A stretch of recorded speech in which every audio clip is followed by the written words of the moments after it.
बिस्मिल्लाहिर्रहमानिर्रहीम। अस्सलाम वालेकुम। मैं हूँ खाना मानसा शहजादी। स्ट्रीम इंटरनेशनल में खुशामदीद। प्यारे बच्चों, हम उर्दू का तीसरा कदम पढ़ रहे हैं और आज हम इस सबक में लाम, मीम और नून की भारी आवाज़ों से नए अल्फाज सीखेंगे और इससे हम सीखेंगे कि किस तरह एक कहानी में उसका इस्तेमाल किया जा सकता है। आपको मैं सुनाऊंगी एक बहुत ही दिलचस्प कहानी। आपने उस कहानी को गौर से सुनना है, उसके बाद आप खुद पढ़ेंगे और मैं आपसे पूछूंगी बहुत ही दिलचस्प सवालात। आपने मुझे उनके सही जवाब देने हैं। अकरम चचा दरिया के किनारे बैठे कुल्हाड़ी से लकड़ियां काटकर परिंदों के लिए पिंजरा बना रहे थे।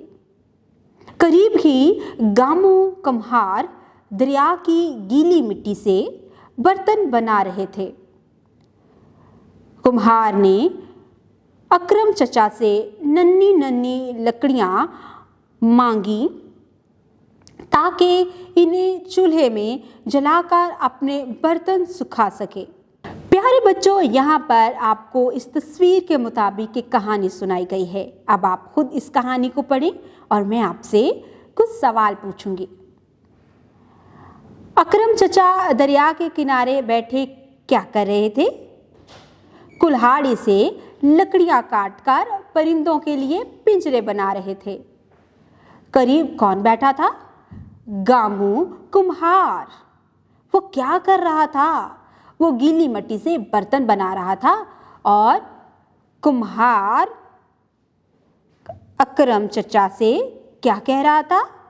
नन्ही नन्ही लकड़ियां मांगी ताकि वो चूल्हे में जलाकर अपने बर्तन सुखा सके।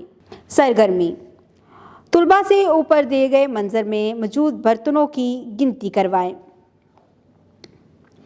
मिसाल के मुताबिक हरूफ अलग अलग करके लिखें। मिसाल: कुल्हाड़ी, काफ लह, अलिफ ड़ रे छोटी ये। कुल्हाड़ी। कुम्हार, काफ मह, अलिफ रे। नन्ही, नून न छोटी ये।